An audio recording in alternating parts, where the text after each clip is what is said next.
Hello दोस्तों, आपका स्वागत है इस YouTube channel super fast classes 17 में। और आज मैं लेकर आया हूँ 12th क्लास का हिंदी छापर और इसके लेखक है नाभा दास दोस्तों।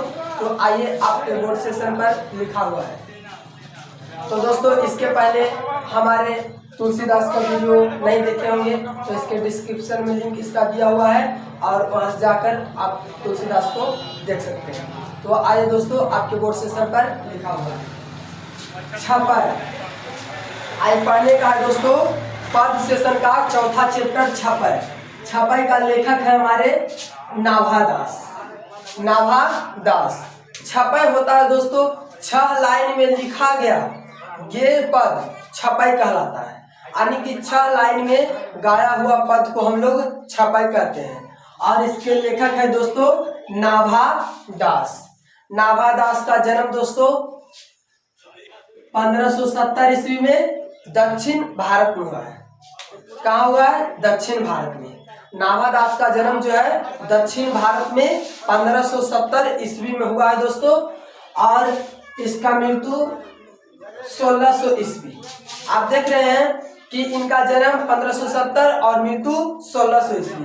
यानी कि यह जो कवि है मात्र 30 वर्ष बचे हैं।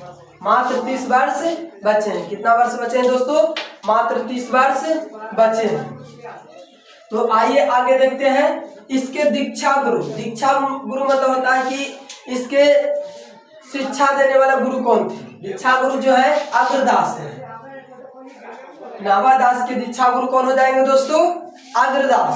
और इसी प्रकार हम लोग आगे बढ़ते हैं कि किस कवि के समकालीन थे। समकालीन मतलब होता है कि किस कवि के जीवनी से जुड़े हुए हैं। तो तुलसीदास से जुड़े हुए हैं। किस कवि के समकालीन है? तुलसीदास के समकालीन है। आपके बोर्ड सेशन में आएगा कि नाभा दास किस कवि के समकालीन है तो मानिएगा तुलसीदास। उसके बाद दोस्तों देखते हैं कि इसका रचना क्या क्या है। तो रचना है भक्तमाल, अष्ट आयाम और अष्ट छाप भी है दोस्तों, लेकिन ज्यादा नहीं दिया गया है।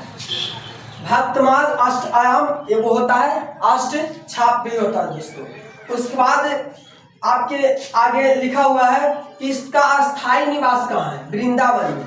हम बताए हो कि जन्म है दक्षिण भारत में लेकिन रहने लगे थे वृंदावन। यानी कि वृंदावन में रहकर यह जो है अपना कविता का लेखन शुरू किया दोस्तों। उसके बाद बोले कि इसका अभिरुचि यानी कि कौन से धर्म से बिलोंग करते हैं तो वैष्णव धर्म। आपके बोर्ड सेशन में हर बार पूछे जाते हैं क्वेश्चन कि नाभा दास किस धर्म के थे तो वैष्णव धर्म। किस धर्म के रुचि थे तो वैष्णव धर्म के अभिरुचि थे दोस्तों। कवि परिचय खत्म हुआ। तो पहला पद है हमारा कबीर दास का। पहला पद हमारा है कबीर दास का। कबीर दास का पहला पद किसका है दोस्तों? कबीर दास का। तो पहला पद में हमारे कबीर दास बताना चाहते हैं, लेकिन इससे पहले बताते हैं दोस्तों कि कबीर द्वारा गाया गया है लेकिन लिखा गया है नाभा दास द्वारा। पहले बताए होंगे कि छापर को 6 लाइन में गाया गया पद तो हम लोग छापर कहते हैं। तो गाए हैं हमारे कबीर दास और लिखे हैं नाभा दास। तो पहला लाइन हमारा है दोस्तों, भक्ति विमुख जे धर्म सो सब अधर्म करी गाए, योग यज्ञ व्रत दान भजन बिनु तुझ दिखाए। तो दोस्तों इसका अर्थ बताने जा रहे हैं, लेकिन इसके पहले बता रहे हैं दोस्तों कि यदि आप वीडियो देख रहे हैं तो बगल में आप 12th का हिंदी जरूर रखिएगा, क्योंकि हिंदी रखिएगा तो वहाँ से क्वेश्चन भी पढ़ सकते हैं। और हम इसका अर्थ बता रहे हैं दोस्तों। तो बता रहे थे कि भक्ति विमुख यानी कहने का अर्थ हुआ कि जो व्यक्ति भक्ति के विमुख है, अर्थात भक्ति 2 प्रकार का होता है दोस्तों, एक सगुण भक्ति धारा और एक निर्गुण भक्ति धारा। तो हमारे कबीर दास से निर्गुण भक्ति धारा, लेकिन यदि आप नाभा दास की बात करेंगे तो सगुण भक्ति धारा होता है। तो हमारे नाभा दास जी बात करते हैं कि निर्गुण भक्ति धारा। यानी कि कबीरदास बोल रहे हैं कि भक्ति विमुख जे धर्म सो सब अधर्म कर आए। यानी कहने का अर्थ हुआ कि जो व्यक्ति भक्ति के विपक्ष में है वह धर्म नहीं, क्या है, अधर्म है। तो आपका क्लियर हो चुका होगा दोस्तों कि भक्ति विमुख यानी बताए कि जो व्यक्ति भक्ति नहीं करता है वह धर्म नहीं है, क्या है, अधर्म के अंतर्गत आएगा। और दूसरा लाइन में है दोस्तों कि ओग यज्ञ व्रत दान भजन बिनु तुच्छ दिखाए। यानी बता रहे थे कि योग यज्ञ व्रत दान यानी कहने का अर्थ हुआ कि जो व्यक्ति योग यज्ञ और दान व्रत ये सब नहीं कर रहा है उसके बिना वह क्या है, तुच्छ है। यानी जो भी व्यक्ति पूजा पाठ अर्थात दान भजन ये सब नहीं कर रहा है तो वह क्या है, तुच्छ है। व्यक्ति है लेकिन तुच्छ व्यक्ति है। तुच्छ व्यक्ति यानी कि छोटे भाव वाले व्यक्ति को कह सकते हैं। तो दोस्तों इस प्रकार हमारे दूसरा लाइन क्लियर हुआ। तो ठीक से फिर से बोल देते हैं कि भक्ति विमुख जो धर्म सो सब अधर्म करेगा है। तो बता चुके थे कि जो भी व्यक्ति भक्ति के विपक्ष में है वह धर्म नहीं, अधर्म है। तो आ रहे हैं हमारे दोस्तों तीसरा लाइन में, हिंदू तुरक परमान रमैनी सबदी साखी पक्षपात नहीं बचन सभी के हित की भाषी। यानी बोले कि हम जो है हिंदू तुरक मुस्लिम इस सबको पक्ष नहीं लेते हैं, सबको हम लोग शाखा का अर्थ होता है भाईचारा। संस्कृत शब्द है शाखा मतलब होता है भाई बंधु। तो बोले कि हम जो है हिंदू मुस्लिम को अलग नहीं बांटते हैं, हिंदू तुरक यानी कि हम लोग जो है हिंदू और मुस्लिम करके इस प्रकार धर्म को अलग नहीं बांटते हैं, बल्कि हम लोग भाई रहते हैं, यानी कि भाई बंधु की तरह रहते हैं। पक्षपात नहीं बचन सभी के हितभाषी। और बोले कि हम किसी के पक्ष में नहीं है, कोई कहेगा हम हिंदू है मुस्लिम है और हम इसके पक्ष में नहीं है, बल्कि सबके हित के पक्ष में हम है, यानी कि सबके हित में है। तो इस प्रकार दोस्तों हमारा तीसरा लाइन भी क्लियर हो चुका है दोस्तों। तो ठीक है आगे बढ़ते हैं। आरूढ़ दशा है जगत पर मुख देखी नाही भनी। बोले कि आरूढ़ दशा है जगत पर मुख देखी नाही भनी, कबीर कानी राखी नाही वरना आश्रम सट दर्शनी। बोले कि आरूढ़ दशा है जगत पर मुख देखी नहीं भनी, यानी बोले कि यह जो दशा है आरूढ़ है और इस जगत में हम लोग जो है मुख देखकर किसी का कार्य नहीं करते हैं। बोले हैं हमारे कबीरदास कि हम किसी के मुख देखकर किसी भी कार्य को नहीं करते हैं, बल्कि हम जो है कबीर कानी राखी नहीं वर्ण आश्रम सट दर्शनी। और बोले कि हम किसी के वर्ण को देखकर नहीं काम करते, वर्ण मतलब काला गोरों को भेदभाव नहीं देते हैं। और इस प्रकार दोस्तों बता रहे हैं कि यह जो सट दर्शनी और सट दर्शनी मतलब होता है कि छह दर्शनी। और बोले कि हम लोग छह दर्शनी जो है छह दर्शन में भी लिखते हैं और सबके हित के कार्य करते हैं। तो कवि बताते हैं कि हम जो है सबके हित के कार्य करते हैं। और दोस्तों सबसे इंपॉर्टेंट देखिएगा लास्ट लाइन में लिखा होगा कि नोट छपय भक्तमाल से लिया गया है। छपय जो हमारा है कहाँ से लिया गया है दोस्तों, भक्तमाल से लिया गया है दोस्तों, छपय भक्तमाल से। इस प्रकार दोस्तों कबीरदास का पद खत्म हुआ और अब पढ़ने का है सूरदास। छपय में दो पद पढ़ने का था, एक हमारा सूरदास है और एक कबीरदास का पढ़ा चुके हैं। तो अब है हमारा सूरदास। तो सूरदास का पद है पहला लाइन का कि उक्ति चौज अनुप्रास वर्ण अस्थिति अति भारी वचन प्रीति निर्वही अर्थ अद्भुत तुकधारी। तो कहने का अर्थ हुआ दोस्तों इसका कि उक्ति चौज अनुप्रास, इस पंक्ति के माध्यम से हमारे नाभादास जी सूरदास के बारे में बताते हैं कि यह जो कवि है उक्ति और चौज के सहारे से, उक्ति होता है नहीं कि इसका उक्ति मतलब होता है कि तेज बुद्धि वाला, और अनुप्रास होता है कि एक अलंकार भी होता है। अनुप्रास एक अलंकार को कहता है। तो बताया कि अपना यह जो पद लिखते हैं अनुप्रास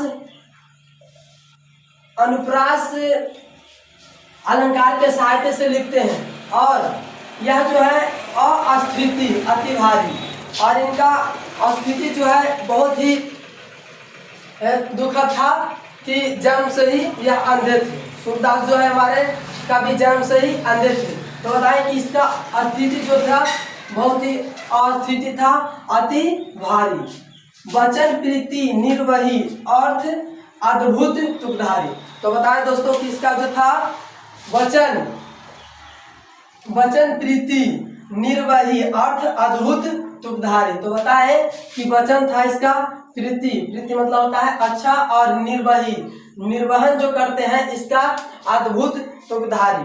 तो कहा जाता है कि इनके पास जो है अद्भुत शक्ति भी होता है। और अगले लाइन में तो हमारा है कि प्रतिबिंबित।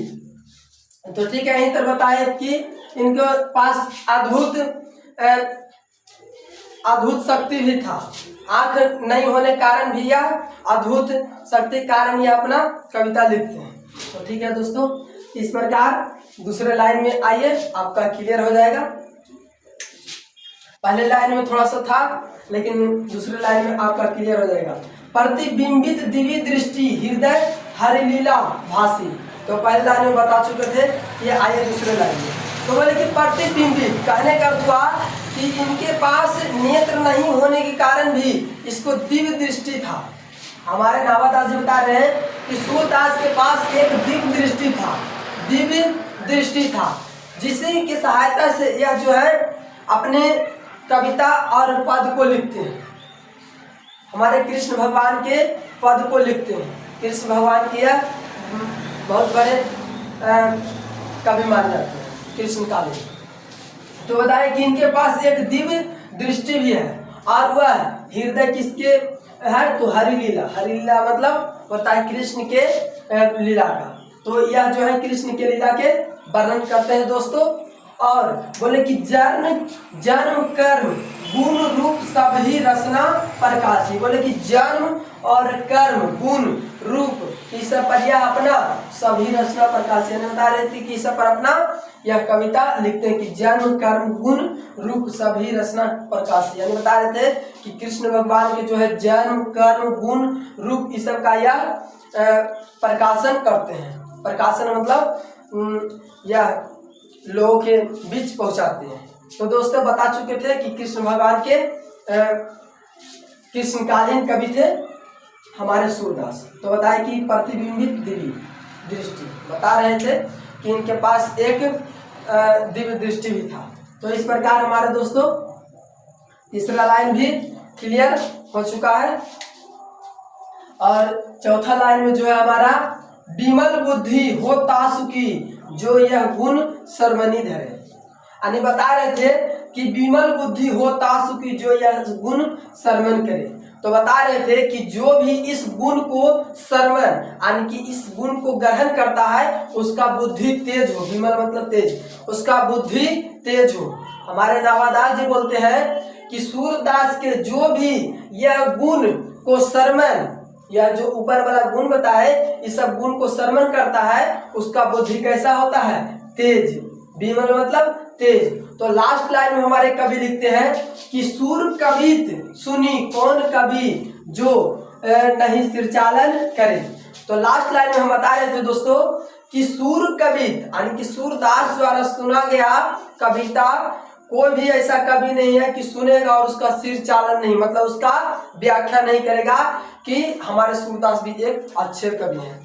यानी कहने का अर्थ हुआ दोस्तों कि जो भी आदमी कुछ सुनेगा तो उसको कुछ फायदा होगा तो जरूर उसके बारे में कहेगा कि नहीं इसका हम कहानी सुने तो हमको फायदा हुआ। तो ही बता रहे थे कि विमल बुद्धि हो तासुकी जो यह गुण सरमनी करे। यानी बताए थे कि हमारे जो यह गुण को सरमन करता है तो उसका बुद्धि विमल यानी कि तेज बुद्धि होता है। तो बता रहे थे कि कोनो ऐसा कवि नहीं है जो सूर की कविता सुनकर सिरचालन नहीं करता, अर्थात सिरचालन मतलब उसकी पद को व्याख्या नहीं करता है। तो दोस्तों इस प्रकार बताए कि सूरदास द्वारा एक बहुत ही अच्छे पद लिखा गया था। इसलिए हमारे नवादा जी कहते हैं कि इस गुण को जो सुनता है तो उसका बुद्धि तेज होता है, और इस प्रकार कोई भी ऐसा कवि नहीं है जो इसको सुनेगा तो उसका पद का व्याख्या नहीं करेगा। तो दोस्तों एक नोट पॉइंट में सबसे भिड़िया लिखे हैं कि छपै कहाँ से लिया गया है? भक्तमाल से लिया गया है। छपै जो है भक्तमाल से लिया गया है और हमारे भक्तमाल से लिया गया है। तो दोस्तों इसी प्रकार से हमारा लगातार वीडियो पाने के लिए हमारे चैनल को सब्सक्राइब करें। और कुछ दिनों से हमारे वीडियो रुका हुआ था दोस्तों, और इसके पीछे कुछ वजह था, इसलिए हमारा थोड़ा सा रुका हुआ था। लेकिन हमारा लगातार वीडियो पाने के लिए हमारे चैनल को सब्सक्राइब करें और हमारे YouTube चैनल सुपरफास्ट क्लासेस से जुड़े रहें दोस्तों। थैंक्स।